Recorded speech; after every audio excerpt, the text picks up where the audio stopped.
আসসালামু আলাইকুম। এটেন বাংলা সংবাদে সবাইকে স্বাগত জানাচ্ছি। আমি শামীম আক্তার। শুরুতেই বিআরবি কেবল সংবাদ শিরোনাম।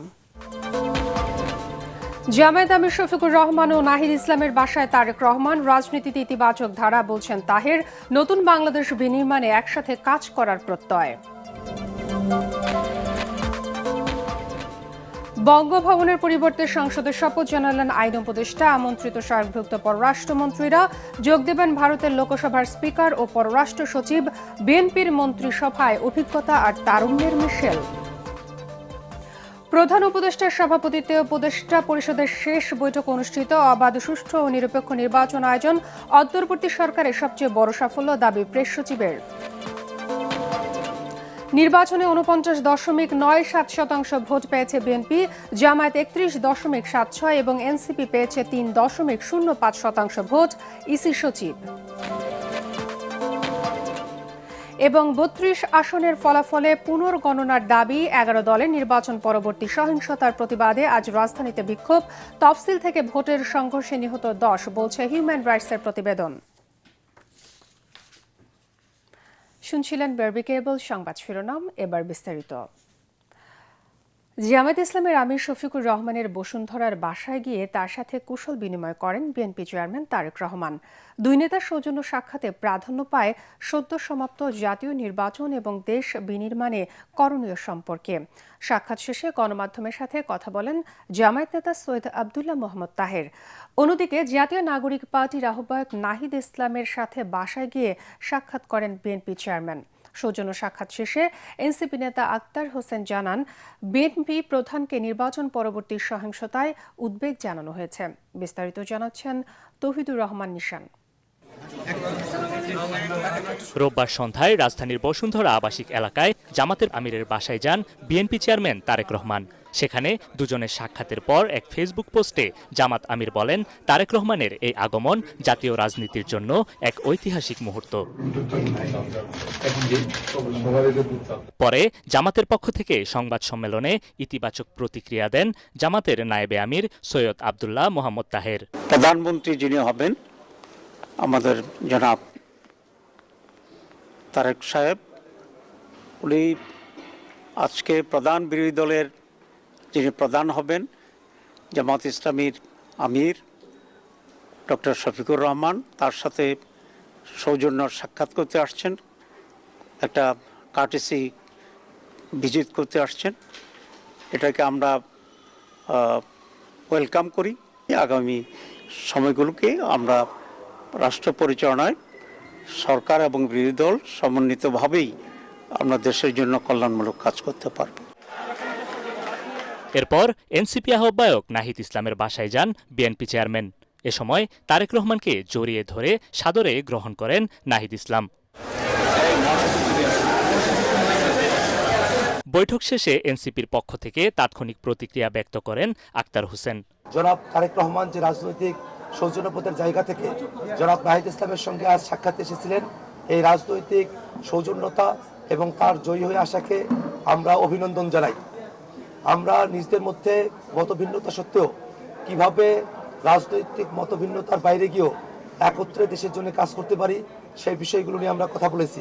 সংসদ গঠনের পূর্বে তারেক রহমানের এমন উদ্যোগকে সাধুবাদ জানানো হয়েছে দুই দলের পক্ষ থেকেই। তৌহিদুর রহমান নিশান, এটিএন বাংলা, ঢাকা। আগামী মঙ্গলবার সকালে জাতীয় সংসদ ভবনের শপথ নেবেন নবনির্বাচিত এমপিরা। বিকেলে শপথ নেবেন মন্ত্রিপরিষদের সদস্যরা। সংসদ সদস্যদের শপথ পড়াবেন প্রধান নির্বাচন কমিশনার এএমএম নাসির উদ্দিন। আর প্রধানমন্ত্রী, মন্ত্রী এবং প্রতিমন্ত্রীদের শপথ পড়াবেন রাষ্ট্রপতি মোহাম্মদ শাহাবুদ্দিন। বিএনপির ইচ্ছায় বঙ্গভবনের পরিবর্তে সংসদ ভবনের দক্ষিণ প্লাজায় শপথ অনুষ্ঠিত হতে যাচ্ছে বলে জানিয়েছেন আইন উপদেষ্টা। আমন্ত্রণ জানানো হয়েছে সার্কভুক্ত দেশের পররাষ্ট্রমন্ত্রীদের। উপস্থিত থাকবেন ভারতের লোকসভার স্পিকার ও পররাষ্ট্র সচিব। রিপোর্টে জানাচ্ছেন মাহবুব কবির চাপল। সংসদ সদস্য হিসেবে নির্বাচিত হবার পর শপথ নেয়ার অপেক্ষায় 297 জন। আগে এমপিদের শপথ পড়াতেন স্পিকার, এবার পড়াবেন প্রধান নির্বাচন কমিশনার। আর বঙ্গভবনের পরিবর্তে মন্ত্রী প্রতিমন্ত্রীদের শপথ গ্রহণ হবে সংসদ ভবনের দক্ষিণ প্লাজায়। এ উপলক্ষে প্রস্তুতি নিচ্ছে অন্তর্বর্তী সরকার।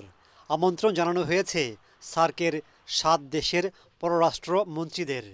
ভারত থেকে আসবেন লোকসভার স্পিকার ওম বিড়লা আর পররাষ্ট্র সচিব বিক্রম মিস্ত্রি। মঙ্গলবার দিন সকাল 10টার সময় সংসদ সদস্যদের শপথ হচ্ছে। আমি ধারণা করছি যেটা প্রধান নির্বাচন কমিশনার করাবেন। বিএনপি থেকে আমাদের জানানো হয়েছে ওই শপথের পরপরই ওনাদের সংসদীয় দলের যে প্রধান তাকে নির্বাচিত করবেন, হয়তো 11:30-12টার দিকে। আর বিকাল 4টায় সাউথ প্লাজাতে শপথ অনুষ্ঠান হবে মন্ত্রিসভার। এখন পর্যন্ত যে পররাষ্ট্র মন্ত্রণালয় যে আছে তাদের পক্ষ থেকে সার্ক কান্ট্রিগুলোর পররাষ্ট্র মন্ত্রীদের বলা হয়েছে। আর আপনি যেটা বললেন কোনো প্রধানমন্ত্রীর ব্যাপারে আমি কিছু জানি না। হেয়ার রোডে মন্ত্রী প্রতিমন্ত্রীদের জন্য প্রস্তুত করা হচ্ছে বাসভবন। বরাদ্দ করা হয়েছে 50টি গাড়ি। বঙ্গভবনের পরিবর্তে সংসদ ভবনে শপথ কেন, তার ব্যাখ্যা দেন আইন উপদেষ্টা। দক্ষিণ প্লাজা শপথ যেটা, এটা বিএনপি আপনার এই অভিপ্রায় ব্যক্ত করেছিল। আমার ধারণা যেটা সেটা হচ্ছে যেহেতু আমাদের এই সংসদটা একটু ভিন্ন। এদিকে সচিবালয়ে বিদায়ের সুর উপদেষ্টাদের। প্রস্তুতি চলছে নতুন মন্ত্রী প্রতিমন্ত্রীদের বরণের। এদিনও অফিস করেছেন কয়েকজন উপদেষ্টা। পরিবেশ উপদেষ্টা জানান শপথের দিন পর্যন্ত তারা দায়িত্ব চালিয়ে যাবেন। যেমন সেট রুল হচ্ছে পরের মন্ত্রিসভা শপথ না নেওয়া পর্যন্ত এই উপদেষ্টা মণ্ডলী কাজ করবেন এবং সেজন্য যা যা সুযোগ সুবিধা পান সবই তারা পাবে। তবে এক একজনের বাস্তবতা একটু ভিন্ন হওয়ার কারণে আমরা যেরকম অনেকে সরকারি বাসাতে উঠিনি, যারা উঠেছে তাদের মধ্যে তারা 1 মাস পর্যন্ত ওই বাসা রাখতে এন্টাইটেল। That's the rule. এখন কে রাখবেন কে রাখবেন না সেটা আমরা জানি, সেটা আমাদের মধ্যে আলোচনা হয়। উপদেষ্টা জানান প্রধান উপদেষ্টার বিশেষ সহকারী ফয়েজ আহমেদ তৈয়ব পালিয়ে নয়, দায়িত্ব শেষ করেই নেদারল্যান্ডে ফিরে গেছেন। ও 1.5 বছর ওর পরিবার থেকে আলাদা থেকে রাষ্ট্রের এই দায়িত্বটা পালন করেছে। এখন রাষ্ট্রের দায়িত্ব শেষ হয়েছে, সে তার পরিবারের কাছে ফেরত গেছে। এখন এইটাকে যদি আপনি ভিন্নভাবে উপস্থাপন করতে চান করতে পারেন। ও তো বলেছে যে ও আবার দেশে ফেরত আসবে। তিনি আরও জানান উপদেষ্টাদের কারও বিএনপির মন্ত্রিসভায় থাকার সম্ভাবনা নেই। সবশেষ আওয়ামী লীগের মন্ত্রিসভায় সদস্য ছিলেন 44 জন। বিএনপির মন্ত্রিসভায় কতজন থাকবেন তা এখন পর্যন্ত নিশ্চিত নয়। তবে ক্যাবিনেট সূত্র বলছে এ সংখ্যা 40-এর নিচে হতে পারে, কারণ বড় মন্ত্রিসভার খরচ বেশি। মাহবুব কবির চপল, এটিএন বাংলা, সচিবালয়, ঢাকা। অভিজ্ঞতা আর তরুণ নেতৃত্বের সমন্বয়ে একটি ভারসাম্যপূর্ণ মন্ত্রিসভা গঠন করতে যাচ্ছেন বিএনপি চেয়ারম্যান তারেক রহমান। মন্ত্রিপরিষদে মধ্যম সারির জনপ্রিয় ক্লিন ইমেজের নেতাদের প্রাধান্য থাকার ইঙ্গিত দিয়েছেন দলটির নীতি নির্ধারকরা।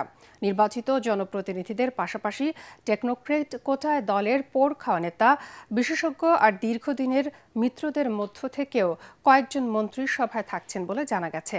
মঙ্গলবারের মধ্যেই ভাবি প্রধানমন্ত্রী তারেক রহমানের নেতৃত্বে নতুন মন্ত্রিসভার শপথ নেয়ার কথা। বিএনপির নতুন মন্ত্রিসভা কেমন হতে পারে সেই ধারণা দিচ্ছেন মইনুল হাসান। তারেক রহমান ম্যাজিকে ত্রয়োদশ জাতীয় সংসদ নির্বাচনে বিপুল সংখ্যাগরিষ্ঠতা নিয়ে এখন সরকার গঠনের অপেক্ষায় বিএনপি। দেশের আগামী প্রধানমন্ত্রী তারেক রহমানের নেতৃত্বে গঠিত হতে যাচ্ছে নতুন মন্ত্রিসভা। কেমন হবে তারেক রহমানের মন্ত্রিসভা, কারা থাকছেন সেই তালিকায়, এ নিয়ে আলোচনা দেশ জুড়ে। বিএনপি নীতি নির্ধারকরা আভাস দিলেন দলের অভিজ্ঞ বর্ষিয়ান নেতাদের পাশাপাশি অপেক্ষাকৃত তরুণদের সমন্বয় ঘটবে মন্ত্রিসভায়। গুরুত্বপূর্ণ মন্ত্রীর দায়িত্ব পাচ্ছেন দলের দুর্দিনের কাণ্ডারি মহাসচিব মির্জা ফখরুল ইসলাম আলমগীর। সিনিয়রদের মধ্যে গুরুত্বপূর্ণ মন্ত্রণালয়ের দায়িত্ব পেতে যাচ্ছেন ডক্টর খন্দকার মোশাররফ হোসেন, ডক্টর মঈন খান, আমির খসরু মাহমুদ চৌধুরী, সালাউদ্দিন আহমদ, ইকবাল হাসান মাহমুদ টুকু, ডাক্তার AZM জাহিদ হোসেন, মির্জা আব্বাস, আসাদুল হাবিব দুলু। মন্ত্রিসভায় থাকতে পারেন অবসরপ্রাপ্ত air vice marshal Altaf Hossain Chowdhury, Abdul Awal Mintu, Abdus Salam Pintu, senior আইনজীবী অ্যাডভোকেট জয়নুল আবেদিন।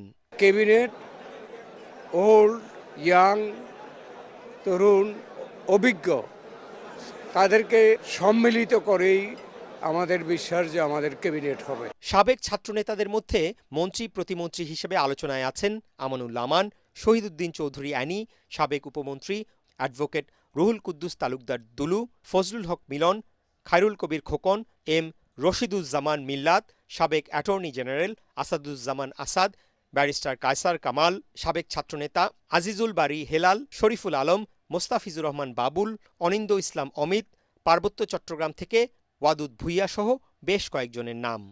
সংসদীয় যিনি নেতা জনাব তারেক রহমান, ওনার উপরে ছেড়ে দিই, উনি অনেক চিন্তাভাবনা করেই দায়িত্বটুকু দিবেন, কাকে কোন দায়িত্ব দেন।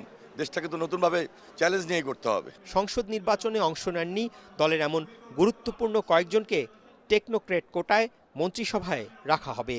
এর মধ্যে আছেন নজরুল ইসলাম খান, বেগম সেলিমা রহমান, আন্দোলন সংগ্রামের ত্যাগী নেতা রুহুল কবির রিজভী। আলোচনায় আছেন হাবিবুন নবী খান সোহেল, হুমায়ুন কবির, মাহাদি আমিন, সাবেক সচিব ইসমাইল জবিউল্লাহ, বিএনপির মিডিয়া সেলের আহ্বায়ক ডাক্তার মওদুদ হোসেন আলমগীর পাভেলো। দলের নারী নেতৃত্বের কয়েকজনও থাকছেন মন্ত্রিসভায়। নাম শোনা যাচ্ছে আফরোজা খান রিতা, শামা ওবায়দের। এছাড়াও আন্দোলন সংগ্রামের দীর্ঘদিনের সহযোদ্ধা জোট নেতাদের দুই একজন থাকতে পারেন তারেক রহমানের মন্ত্রিসভায়। আলোচনায় আছে ব্যারিস্টার আন্দালিব রহমান পার্থ, জুনায়েদ সাকি এবং প্রবীণ রাজনীতিবিদ মাহমুদুর রহমান মান্নার নাম।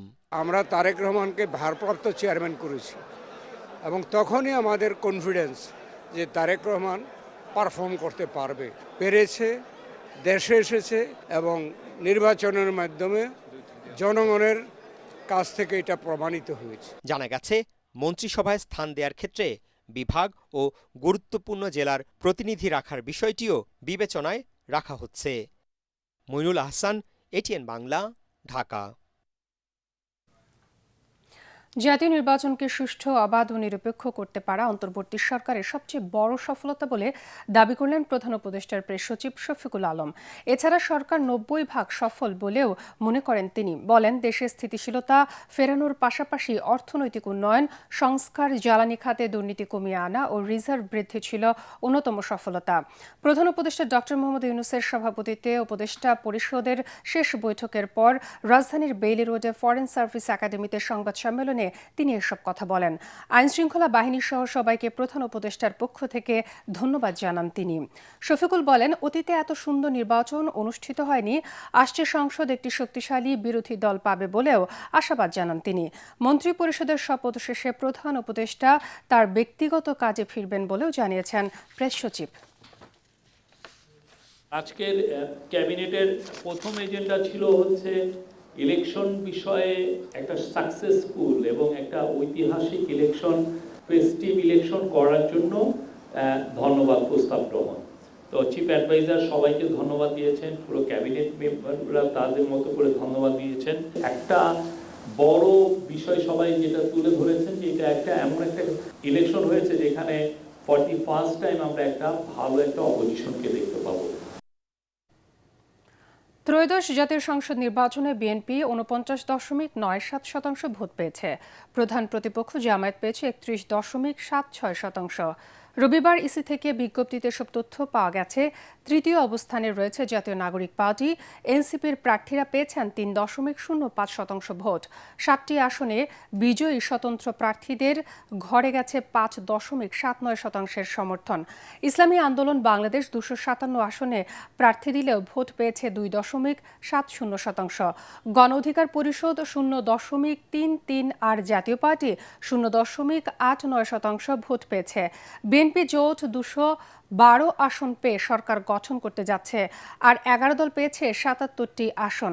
মঙ্গলবার ত্রয়োদশ জাতীয় সংসদ নির্বাচনে বিজয়ীদের শপথ পড়াবেন প্রধান নির্বাচন কমিশনার। শপথ নিয়ে সংসদে গেলেও 32টি আসনের ফলাফলে জালিয়াতির অভিযোগ তুলে আইনি লড়াই চালিয়ে যাওয়ার কথা জানিয়েছে 11 দল। দুপুরে নির্বাচন ভবনে অভিযোগ দিতে এসে একথা জানান জোটের লিয়াজো কমিটির সমন্বয়ক হামিদুর রহমান আজাদ। বলেন, নির্বাচন পরবর্তী সহিংসতা বন্ধে আজ বিকেলে বায়তুল মোকাররম এলাকায় বিক্ষোভ মিছিল অনুষ্ঠিত হবে। এদিকে নির্বাচন কমিশনার আনোয়ারুল ইসলাম সরকার বলেছেন, নিয়ম মেনেই গেজেট প্রকাশ হয়েছে। সাজ্জাদ জাহানের রিপোর্ট। রবিবার দুপুরে ভোট গ্রহণ, গণনা ও ফলাফল ঘোষণায় বিভিন্ন অনিয়মের অভিযোগে 11 দলীয় জোটের প্রতিনিধিরা নির্বাচন কমিশনে আসেন। 4 কমিশনারের সঙ্গে দীর্ঘ বৈঠকের পর গণমাধ্যমে কথা বলেন তারা। 11 দলীয় জোটের লিয়াজো কমিটির সমন্বয়ক হামিদুর রহমান আজাদ বলেন, নির্বাচনের পরিবেশ সুন্দর হলেও ফলাফল সুষ্ঠু হয়নি। কারসাজির মাধ্যমে 32টি আসনে জামায়াত জোটকে হারানো হয়েছে। বিশেষ করে এই কয়টি আসন স্থগিত রেখেই পুনর্গণনার মধ্য দিয়ে স্বচ্ছতার সাথে আপনারা রেজাল্টটা দেন, তারপরে গ্যাজেট দেন। তড়িঘড়ি করার কারণ কি এটাই যে কমপ্লেনগুলো আসছে, সুতরাং এগুলো তাড়াতাড়ি করে ফেললে বাঁচা যায়। নির্বাচন পরবর্তী সহিংসতার প্রতিবাদে সোমবার বিকেলে বাইতুল মোকাররম থেকে বিক্ষোভ মিছিল বের করার কথাও জানানো হয় জোটের পক্ষ থেকে। আমাদের 11 দলের সিদ্ধান্ত হয়েছে, পার্লামেন্টে আমরা গঠনমূলক বিরোধী দলের ভূমিকা পালন করব। যারা ষড়যন্ত্র করে দেশকে অস্থিতির সৃষ্টি করে গণতন্ত্রের অভিযাত্রাকে ধ্বংস করার পায়তারা করবে। 16ই ফেব্রুয়ারি ঢাকার রাজপথে বাইতুল মোকাররম উত্তর গেট থেকেই আমরা প্রতিবাদ সভা এবং বিক্ষোভ মিছিলের ঘোষণা দিয়েছি। এদিকে নির্বাচন কমিশনার আনোয়ারুল ইসলাম সরকার বলেন, 11 দলের ফলাফল ঘোষণার পুনর্বিবেচনার বিষয়টি আদালতের বিবেচ্য। আইন তাদেরকে এই সুযোগ দিয়েছে যে যদি নির্বাচন সংশ্লিষ্ট কোনো অভিযোগ থাকে, তারা সেটি যদি মাননীয় হাইকোর্টে যদি শরণাপন্ন হন, সেই অনুযায়ী সিদ্ধান্ত পাবেন তারা। মঙ্গলবার শপথের দিন ধার্য করা হলেও বিষয়টি ইসি আনুষ্ঠানিকভাবে অবগত নয় বলেও জানিয়েছেন তিনি। সাজ্জাদ জাহান, এটিএন বাংলা, ঢাকা।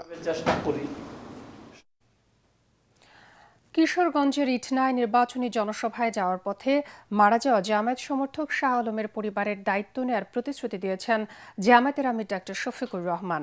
সকালে জেলার শিমুলবাগ দক্ষিণহাটি এলাকায় শাহ আলমের পরিবারের সঙ্গে সাক্ষাৎ ও স্মরণ সভায় তিনি বলেন, ভবিষ্যতেও দল এ পরিবারের পাশে থাকবে। তিনি হাওরবাসীর প্রতি আহ্বান জানিয়ে বলেন, তারা যেন সবসময় শাহ আলমের পরিবারকে সহযোগিতা করেন। স্মরণসভা শেষে নিকলি উপজেলার ছাতিরচরে সড়ক দুর্ঘটনায় নিহত জামায়াত কর্মী আব্দুস সালামের পরিবারের সঙ্গে দেখা করেন জামায়াতের আমির। এর আগে সকাল 8টার দিকে সড়ক পথে কিশোরগঞ্জে পৌঁছান তিনি। বিশেষ সিজনে এই গরিব মানুষগুলোর সাথে হাত মেলান, একটু যখন তাদের থেকে আড়াল হয়ে যান তখন রুমাল বের করে অথবা টিস্যু পেপার দিয়ে হাত মুছে, আর আমি ওই ঘাম গুলা এনে আমার মুখে মুছি।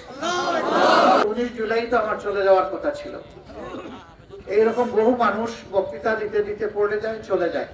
এরপরে গোসল দিয়ে সাদা পোশাক পরে দেওয়া হয়, আর এরপরে বলা হয় বিসমিল্লাহি আলা মিল্লাতি রাসূল।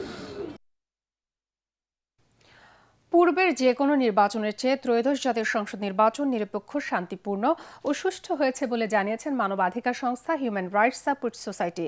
সংস্থাটি বলছে, এবারে নির্বাচনের তফসিল ঘোষণার পর থেকে নির্বাচন পরবর্তী 7 শতাধিক সহিংসতার ঘটনায় 10 জন নিহত হয়েছে, আহত হয়েছে প্রায় 2500। তরিক ইসলামের রিপোর্ট। সকালে রাজধানীর প্রেস ক্লাবে সদ্য অনুষ্ঠিত ত্রয়োদশ জাতীয় নির্বাচনের সহিংসতা ও নির্বাচন পর্যবেক্ষণীয় সংবাদ সম্মেলন করে হিউম্যান রাইটস সাপোর্ট সোসাইটি।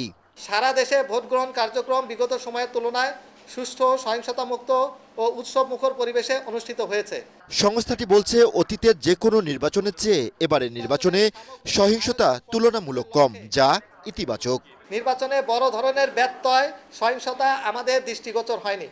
সুতরাং HRSS মনে করছে ত্রয়োদশ জাতীয় সংসদ নির্বাচন পূর্বের যে কোনো সময়ের নির্বাচনের থেকে নিরপেক্ষ, শান্তিপূর্ণ ও সুষ্ঠু হয়েছে।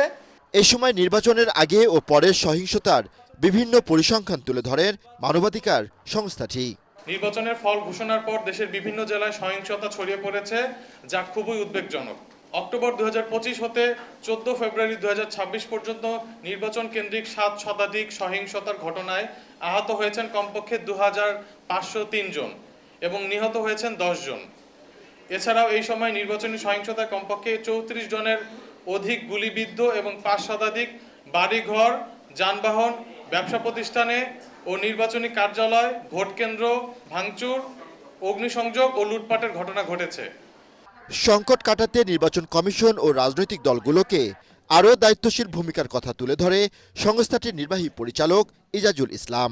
অবশ্যই একটা ঘটনা, একটা অনিয়ম, একটা বিশৃঙ্খলা ঘটুক, এটা আমরা মানবাধিকার সংস্থা হিসেবে, বাংলাদেশের একজন নাগরিক হিসেবে এটা আমরা প্রত্যাশা করি না।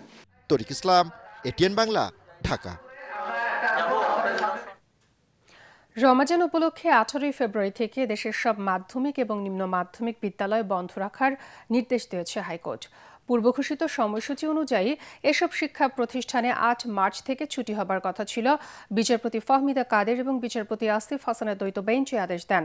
রমজান মাসে স্কুল বন্ধ রাখার নির্দেশনা চেয়ে হাইকোর্টে রিটটি দায়ের করেন সুপ্রিম কোর্টের এক আইনজীবী।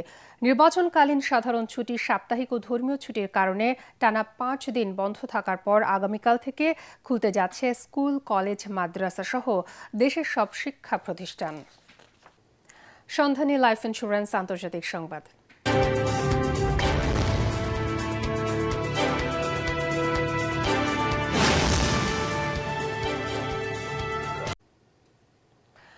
ইরানের পরমাণু কর্মসূচি বন্ধ ও ক্ষেপণাস্ত্র সক্ষমতা ধ্বংসে দেশটিতে হামলার পরিকল্পনা করেছেন যুক্তরাষ্ট্রের প্রেসিডেন্ট ডোনাল্ড ট্রাম্প। এমনকি তেহরানের কিছু টার্গেটে কমান্ডো হামলার চিন্তা ভাবনাও করছেন তিনি। সূত্রের বরাতে এমন খবর দিয়েছে নিউ ইয়র্ক টাইমস। এদিকে রয়টার্স বলছে ইরানের দীর্ঘমেয়াদী হামলার প্রস্তুতি নিচ্ছে পেন্টাগন। ট্রাম্প নির্দেশ দিলে দেশটির বিরুদ্ধে টানা সামরিক অভিযান চালানো হবে।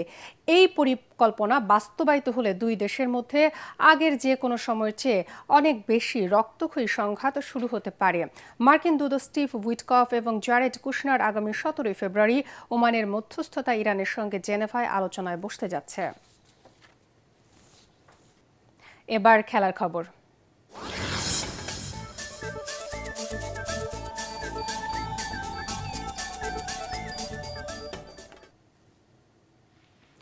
টি-20 বিশ্বকাপের বহুল আলোচিত হাই ভোল্টেজ ম্যাচে পাকিস্তানকে 61 রানে হারিয়ে বড় জয় পেল ভারত। তাতে 3 ম্যাচের টানা জয়ে সুপার 8 পর্ব নিশ্চিত করল দুইবারের বিশ্ব চ্যাম্পিয়নরা। 176 রানে জয়ের টার্গেটে নেমে 13 রানেই সাহিবজাদা ফারহান, সাইম আইয়ুব এবং সালমান আগর উইকেট তুলে নেন। ম্যাচটি একপেশে করে ফেলে ভারতীয় বোলাররা। সেই বিপর্যয় কাটাতে পারেনি পাকিস্তান। শেষ পর্যন্ত 114 রানে অল আউট হয় তারা। পাকিস্তানের পক্ষে সর্বোচ্চ 44 রান করেন ওসমান খান। ভারতের বোলারদের মধ্যে হার্দিক পান্ডিয়া, অক্ষয় প্যাটেল, বরুণ চক্রবর্তী এবং যশপ্রীত বুমরা 2টি করে উইকেট তুলে নেন। এর আগে কলম্বোর প্রেমাদাস স্টেডিয়ামে টসে হেরে ব্যাটিংয়ে নেমে প্রথম ওভারে অভিষেক শর্মার উইকেট হারায় ভারত। এরপর তিলক ভার্মাকে নিয়ে 87 রানের জুটি করে তোলেন ঈশান কিষান। বড় স্কোর করার সম্ভাবনা জাগিয়ে মিডল অর্ডারের ব্যর্থতায় 7 উইকেটে 175 রানের পুঁজি পায় ভারত। ঈশান কিষান 40 বলে 77 রানের দারুণ একটি ইনিংস খেলেন। বাকি 80 বলে 98 রান। ভারতের ব্যাটসম্যানরা 43টি বল ডট দিয়েছে। পাকিস্তানের বোলারদের মধ্যে সাইম আইয়ুব 25 রানে 3টি উইকেট তুলে নেন।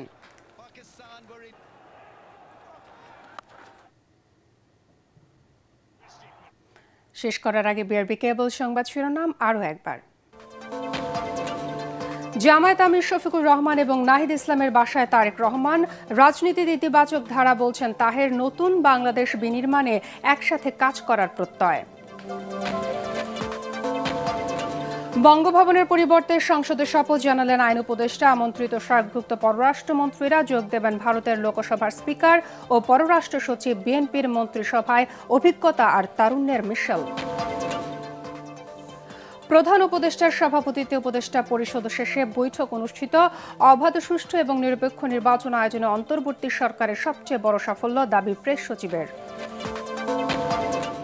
নির্বাচনে 49.97% ভোট পেয়েছে বিএনপি, জামায়াত 31.76 এবং এনসিপি পেয়েছে 3.05% ভোট, ইসি সচিব।